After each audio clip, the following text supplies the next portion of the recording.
Hello friends, welcome to Sneha's kitchen. तर आज पुन्हा एकदा मी तुमच्यासाठी एक नवीन केक घेऊन आलेली आहे आणि तो म्हणजे चॉकलेट फ्लेवरचा अर्धा किलोचा केक आहे हा।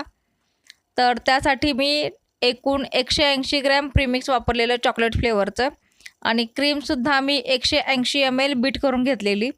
आता तुम्हाला दिसत असेल व्हिडिओमध्ये की केक हा 2 भागांमध्ये कट केलेला आहे आणि त्याचा जो वरचा जो लेयर आहे केकचा तो आधी खाली ठेवलेला आहे आणि त्याच्यावरती आता क्रीम लावून घेतलेली आहे आणि शुगर सिरपने ते सोक करून घेतलेला आहे आणि आता गणाश घातलेला आहे आणि ते सगळीकडे पसरवून घेतलेला आहे क्रीमवरती आणि थोडेसे चोको चिप्स घातलेले आहेत आणि आता त्याच्यावरची जी खालची लेयर आहे ती ठेवून दिलेली आहे आणि पुन्हा एकदा शुगर सिरपने सोक करून घेतलेली आहे आणि जी एक्स्ट्राची क्रीम आहे ती स्पॅच्युलाने व्यवस्थित काढून घेतलेली आहे म्हणजे जेणेकरून आपल्या केकला हा शेप आहे तो व्यवस्थित येईल।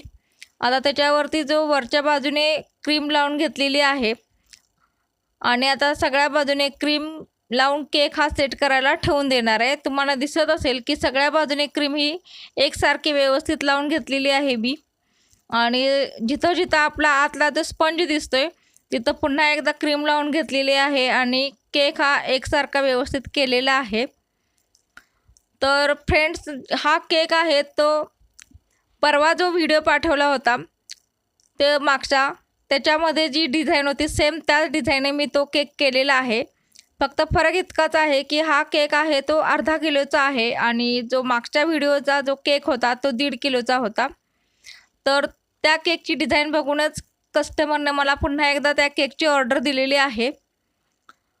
तर सेम डिझाईन मी त्या केकला केलेली आहे। तुम्ही बघू शकता आता पूर्ण आपला केक झाल्यावरती तुम्हाला लक्षात येईल की सेम डिझाईन ही त्या केकला झालेली आहे। जो 1.5 किलोचा केक आहे तो आणि अर्धा किलोचा केक आहे तो दोन्हींची डिझाईन ही सेम आहे। आता तुम्हाला दिसत असेल की क्रीम ही सगळ्या बाजूने लावून झालेली आहे आणि व्यवस्थित क्लीन करून घेतलेली आहे आणि केक हा थोडा वेळ आता फ्रीजमध्ये सेट करून घेणार आहे आणि मग त्याच्यावरती थोडंसं गणाश घालणार आहे। आता तुम्ही बघू शकता की गणाशसुद्धा मी हे घरीच तयार केलेला आहे आणि आता ते सगळीकडे पसरवून घेतलेलं आहे आणि पूर्ण केक आहे तो पूर्ण गणाशने कवर करून घेणार आहे।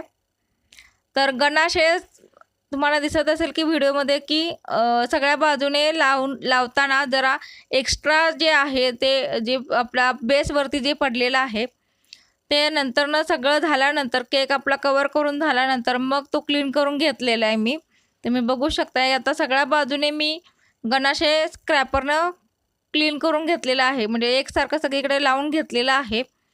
त्याच्यामध्ये थोडासा आतल्या बाजूचा जो व्हाईट क्रीम आहे ती दिसते आपल्याला, पण आपली जी डिझाईन आहे ती डिझाईनसुद्धा तशीच आहे आपली।